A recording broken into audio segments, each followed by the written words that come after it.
سورۃ الحدید مدنیہ نحمدہ و نصلی علی رسول الکریم اما بعد اللہم صلی علی محمد و علی آلہ و اصحابہ اجمعین۔ سورۃ الحدید کی ہم 3 آیات ابتدا کی اس کی تفسیر کرنے کا شرف حاصل کریں گے۔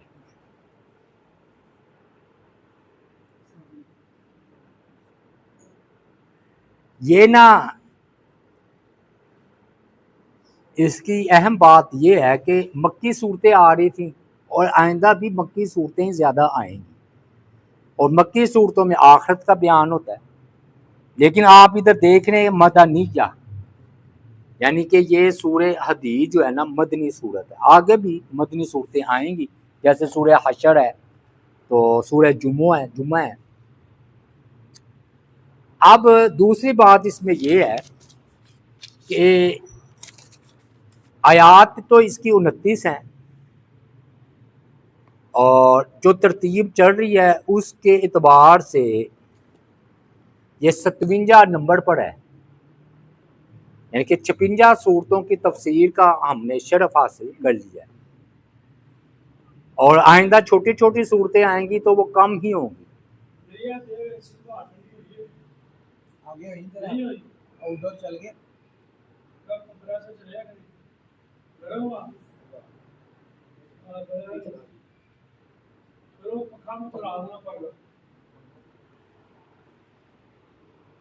یہ تھوڑا سا پھر اس کا موقع تھوڑا سا یہ یہ اب روک دینا۔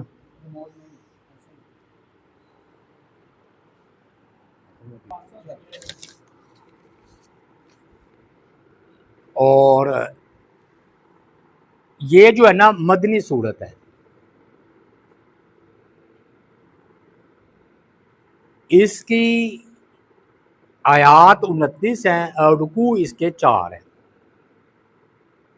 اور مدنیہ کا بھی مطلب میں بتا چکا ہوں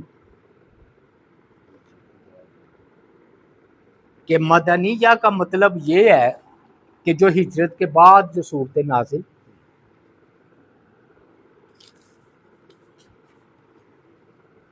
فرمایا سبح للہ ما فی السماوات والارض، تسبیح کی ہے اللہ کے لیے اس چیز نے جو آسمانوں میں اور زمین میں ہے، وَهُوَ الْعَزِيزُ الْحَكِيمُ، اور وہ بہت زبردست ہے، خوب حکمت والا ہے۔ اللہ تعالیٰ پاک ہیں جی، سبحان اللہ نہیں کہتے، یہ مطلب ہے۔ اللہ تعالیٰ اپنی ذات کے اعتبار سے شریک سے پاک ہے، صفات اس کی ذات میں کوئی عیب نہیں، ان کی صفات میں کوئی عیب نہیں، اور اللہ تعالیٰ جو کام کرتے ہیں اس میں کوئی عیب نہیں۔ جو بھی اللہ تعالیٰ کام کر رہے ہیں نا، تو اس اللہ کے کام میں عیب نہیں ہے، نقص نہیں ہے، کمی نہیں ہے۔ ہم کیا کرتے ہیں، ہم کہتے ہیں جی سبحان اللہ پڑھ لیا، بس اس کا مفہوم ہی نہیں سمجھتے، مطلب ہی نہیں ہم سمجھتے، اس کی گہرائی میں نہیں ہم جاتے۔ ہمارے ہزار بلکہ لاکھوں وسوسوں کا علاج ہے سبحان اللہ میں، کہ یا اللہ اگر یہ کوئی ظاہری طور پر پریشان کن حالات ہیں، تکلیف والے حالات ہیں جو ہمیں نظر آتے ہیں، تو تیری ذات تو پاک ہے، تو اللہ تعالیٰ کے کسی فعل میں عیب نہیں، اور بندے کا جو فعل ہو اس میں عیب پایا جا سکتا ہے، تبھی تو جہنم میں جائے گا۔ اور اب دوسرا جو ہے نا اس میں دلچسپ نکتہ یہ ہے کہ دیکھیے کہ یہ بھی جو ترتیب ہے نا جو ہمارے سامنے قرآن مجید کی، اس میں بھی بڑی حکمتیں ہیں۔